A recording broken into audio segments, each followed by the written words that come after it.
마지막으로요, 우리가 이 부부가 하나가 되기 위해서는 뭐가 필요하냐면 기본적인 사랑의 기술이 필요해요. 이거 참 너무 중요한 것 같아요. 아무리 진심으로 사랑을 해도요, 사랑의 기술이 없으면은요, 표현이 안 돼요.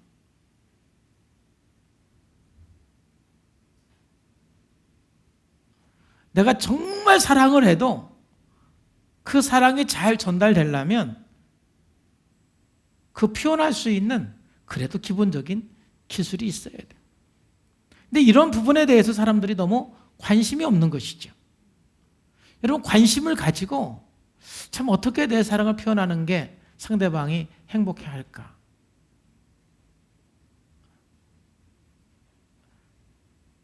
지난주에도요, 어떤 분이, 남편이요, 벨기에 그 초콜릿을 한 박스 사온 거예요, 집에. 여러 박스. 그래서 그 벨기에 그 초콜릿을 이제 프로그램 할 때 한 박스 갖고 왔어. 그러면은 이왕이면 말이에요, 어떻게 말을 하는 게 좋아요? 참, 그 벨기에에 산 우리 남편이 사온 건데, 우리 그 프로그램은 하는 여러분들이 생각이 나서 갖고 왔어요. 뭐 이렇게 얘기하면은 더 감사해서 먹을 거 아니에요. 근데 뭐 그분이 지금 어떻게 말했는지는 모르지, 딱 생각이 안 나네. 어떤 뉘앙스로 말했느냐면은 우리 집에 먹는 사람 없어서 갖고 왔어요. 이런 식으로 얘기를 하는 거죠.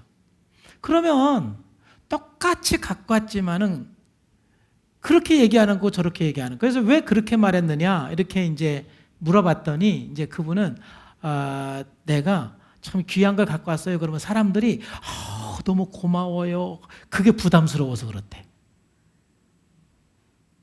사람들이 자기를 막 칭찬해주고 그게 부담스러우니까 이거 그냥 갖고 와서 던져버리는 거지. 근데 그렇게 함으로써 사실은 본인의 사랑을 사람들에게 표현을 하는데 사람들은 사랑을 못 느껴.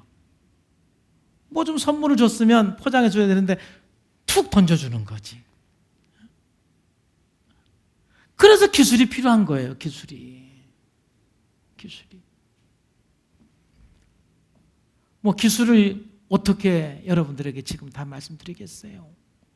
그래도 제가 좀 반복적으로 말씀드리지만은 두 가지만 간단하게 말씀드리면, 이 스타운버그가 말한 사랑의 세 가지 요소. 부부는 이 사랑의 이 세 가지 요소가 굉장히 중요해요. 이 세 가지 요소를 가지세요. 첫 번째가 친밀감입니다. 친밀감. 부부는 친밀감이 있어야 돼요. 이 친밀감은 말이 통하는 거예요. 서로 가까운 느낌, 연결되는 느낌. 자, 두 번째, 열정입니다. 부부간에도 이런 외적인 매력, 또 성적인 관계를 추구하는 이런 열정이 있어야 돼요. 그 다음에 세 번째는 헌신, 결정입니다. 이것은 영원히 사랑하겠다는 약속, 영원히 지켜주겠다라는 이 약속. 그래서 아내는 남편에 대한 헌신, 또 남편은 아내에 대한 이 헌신, 이 약속. 이 세 가지가 있을 때 바로 이게 완전한 사랑이라는 것이죠. 자, 그런데 문제는 뭐예요? 한번 여러분 부부간에 또 관계를 한번 점검해 보세요. 어떤 부부는 이 사랑의 세 가지 요소 중에 그냥 친밀함만 있다라는 거, 다른 거는 없고 말만 통해. 가깝기는 해. 근데 열정도 없고 헌신도 없어. 또 두 번째는 열정만 있어요. 열정만. 친밀함도 없고 헌신도 없어. 그 열정만 있으면 반한 거예요. 그러니까 이게 스토커들이에요. 그냥 한눈에 반해가지고 막 본 순간 막 맨날 그 사람이 아른거리고 막 손잡고 싶고 안고 싶고 막 어떻게 해보고 싶고. 근데 친밀함이나 어떤 헌신은 없어요. 그냥 한눈에 뿅 가고 반해가지고 막 어쩔 수 없는 그런 상태를, 이런 반함, 열정만 있는 관계죠. 실질적으로 우리 결혼관계 속에서 이것만 있는 결혼관계는 거의 없고 세 번째는 가끔 있어요. 바로 헌신. 부부가 친밀감도 없고 열정도 없고 헌신만 있어요. 이걸 공허한 사랑이라고 그래요. 우리나라 옛날 이조 시대 때 결혼 생활. 그냥 아기 낳기 위해서 결혼한 거야. 부부간에 어떤 친밀감도 없고 열정도 없어. 그냥 평생 이혼하지 않고 그냥 살아. 죽으라고 일만 해. 헌신만 해. 근데 부부간에 친밀함도 열정도 없어. 이걸 무슨 사랑이라고 그러냐? 공허한 사랑이라고 해요. 공허한 사랑. 그리고 이 세 가지가 다 있을 때 이게 완전한 사랑인데, 이 세 가지가 아니라 두 가지만 있을 때, 첫째는 친밀감과 헌신은 있는데 열정이 없어. 이게 이제 부부가 뭘로 사는 거예요? 우정으로 사는 거예요. 우정으로. 이 정도만 돼도 뭐 그래도 많이 나쁘진 않는데 완전한 사랑은 아니에요. 그 부부가 굉장히 친밀해요. 말도 통해요. 서로 마음도 통해요. 그리고 서로 약속을 지키고 헌신을 해요. 근데 부부관계는 없어요. 그냥 의리로 사는 것이고 우정으로 사는 거죠.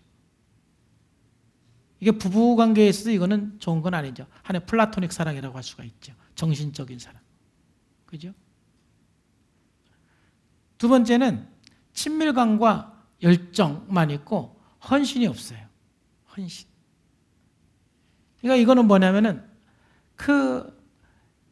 요즘 청년들 보면 굉장히 친밀감이 있고 또 그냥 막 스킨십이 있고 열정이 있는데 결혼을 안 해. 우리 함께 우리 둘만 사랑하자. 둘만의 약속을 해서 영원한 뭐 함께 살고 약속을 해야 되는데 결혼은 안 하고 약속은 안 해. 헌신은 안 하고 그냥 즐기기만 하자. 이런 청년들이 많아. 이게 낭만적인 사랑. 또 불륜적인 사랑.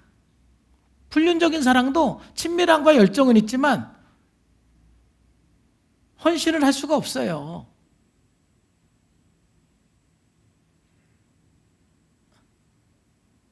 위험한 것이죠. 그 다음에 이제 열정과 헌신은 있는데 친밀함이 없는, 실체가 없는 사랑.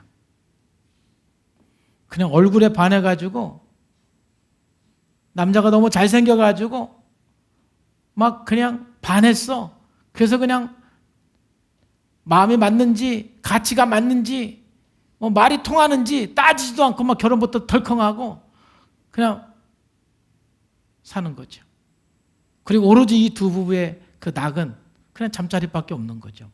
다른 건 말도 안 하고 뭐 함께하는 것도 없고 친밀감이 없는 거예요. 이거 실체가 없는 사랑이라는 거죠.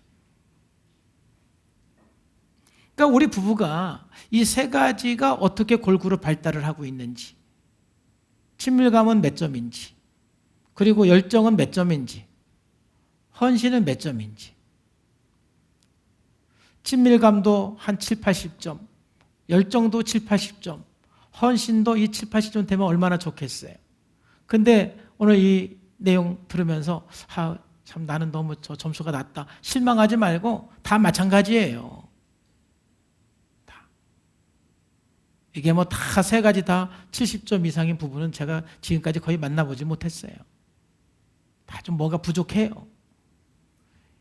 이런 설교를 이렇게 설교하면서 교육을 하는 이유는 이런 기술을 이런 내용을 좀 알면서 좀 우리 부부간에 그동안 좀 부족한 게 뭐였나 좀 생각을 해서 좀 친밀감이 부족했으면 오늘부터 좀 대화도 좀 하시고 좀 친밀감을 위해서 뭔가 한번 서로 노력을 하시고 좀 열정이 부족했으면 그 부분도 좀 약속을 하시고 좀 헌신이 부족하면 좀 그 부분 좀 다시 한번 결단하시고 그러면서 우리가 사랑을 회복할 수가 있어요. 그리고 두 번째는 우리가 정말 이 사랑의 기술에서 중요한 건 사랑의 언어예요. 언어. 사랑의 언어가 정말 다 다르잖아요. 이건 제가 여러 번 여러분들에게 말씀을 드리기도 하고 결혼을 하기 전에 제가 다 선물로 주는 책인데 사람들마다 사랑을 느끼는 언어가 다 다른데 어떤 사람은 인정하는 말을 해야 사랑을 느끼고 어떤 사람은 함께하는 시간을 통해 사랑을 느끼고 어떤 사람은 선물을 통해서 선물을 줄 때 사랑을 느끼고 어떤 사람은 봉사를 할 때 사랑을 느끼고 어떤 사람은 스킨십을 할 때 사랑을 느껴요. 적어도 여러분 남편의 제1사랑의 언어가 뭔지 아내의 제1사랑의 언어가 뭔지는 알아야 돼요. 이 책을 쓴 게리 체프먼은 제1사랑의 언어로 대화를 해야 상대방의 사랑을 느낀다는 것이죠. 예를 들어서 아내가 인정하는 말을 해야 사랑을 느끼는데 남편이 말을 험하게 해. 인정하는 말을 안 하면서 2번부터 5번까지 해주면 아내는 사랑을 못 느낀다는 거죠. 또 예를 들면 남편이 스킨십이 사랑의 언어예요. 남편은 좀 아내가 손도 좀 잡아주고 팔짱도 좀 껴주고 어딜 가나 좀 한번 안아주고 그럴 때 남편은 아내에게 사랑을 느껴. 근데 그거는 하나도 안 해주고 당신 멋져, 당신 최고야. 인정해주는 말 아무리 많이 해도 그 남편은 사랑을 못 느낀다는 거죠. 적어도 그 아내와 그 남편의 제1사랑의 언어가 뭔지 그 언어로 사랑을 말을 해줘야 돼요. 근데 제가 이렇게 보면은 제1과 제2가 거의 같은 사람들이 많아요. 근데 5가지가 다 같은 사람은 없어요. 그래서 제1 언어와 제2 언어 정도까지 알아서 예를 들어서 우리 아내가 인정하는 말하고 봉사가 사랑의 언어다. 그러면 그걸 통해서 자꾸 사랑한다는 말을 표현해 줘야 되고 또 남편이 함께하는 시간이고 선물이다. 그러면 그걸 통해서 자꾸 사랑의 표현을 할 때 사랑을 느끼는 거지 상대방의 사랑의 언어가 무엇인지도 모르고 나는 사랑한다고 생각하고 살았는데 상대방은 전혀 사랑을 못 느낄 수가 있다 이거죠. 그래서 적어도 우리는 배우자의 사랑의 언어를 알 필요가 있어요. 그리고 그것으로 사랑을 표현하셔야 되는 것입니다. 마지막으로 그래서 이제 종합적이죠. 대화 기술이 굉장히 중요한 거예요. 대화 기술은 제가 회부 프로그램에서 가르치기 때문에 이 부부간의 이 커뮤니케이션, 대화의 기술, 듣는 기술, 또 말하는 기술 이것은 아무리 강조해도 지나치지 않는 거예요. 성경에서도 우리들에게 가장 강조한 것 중에 하나가 언어 생활이에요. 말. 사람이 상처를 받고 죽는 것도 말 때문에 죽는 거예요. 또 사람이 살아나는 것도 말 때문에 살아나고 말 때문에 회복이 되는 거예요. 부부간에 서로 상처 주는 말을 하고 서로 뒤집는 말을 하고 그 대화는 서로 죽이는 거 하나가 될 수가 없어요. 이런 대화 기술을 통해서 이 부부가 하나가 될 수가 있는 것입니다. 여러분, 부부는 부모를 떠나서 하나가 돼야 돼. 한 몸이 돼야 돼. 시간이 지난다고 해서 한 몸이 되는 게 아니에요. 나이를 먹는다고 해서 한 몸이 되는 것은 아니에요. 결혼할 때부터 우리는 완전히 하나가 되었어라고 말할 수 있는 사람도 없는 거예요. 우리는 평생 다른 사람이 만나서 맞지 않지만 예수 그리스도 안에서 한 몸을 이루어가는 하나의 과정이 돼야 되고 그런 그 과정 속에서 여러분 부부간에 하나가 되고 한 몸을 이루시기를 주님의 이름으로 축복합니다. 그러기 위해서 3가지. 첫째는 성령 충만해야 돼요. 둘째는 서로를 좀 아셔야 돼요. 그리고 셋째는 좀 사랑의 기술이 좀 필요해요. 그래서 하나가 되어갈 때 우리는 창조 질서인 하나님이 세우신 결혼 제도 속에서 하나님이 기뻐하는 가정을 이룰 수가 있는 것입니다. 기도하겠습니다. 하나님 아버지 감사합니다. 오늘도 주님께서 말씀하시고 함께해 주심을 감사합니다. 거룩하신 아버지 하나님, 정말 우리가 하나님의 뜻 안에서 결혼을 했고 가정을 이루었습니다. 이제 우리가 아직은 맞지 않지만 아직은 갈등이 많이 있지만 성령 충만하고 서로 알아가면서 또 서로 방법들을 배워가면서 예수 그리스도 안에서 우리 부부들이 하나가 되고 한 몸을 이루어가는 귀한 삶이 되게 하여 주옵소서. 예수님의 이름으로 감사하며 기도하옵나이다.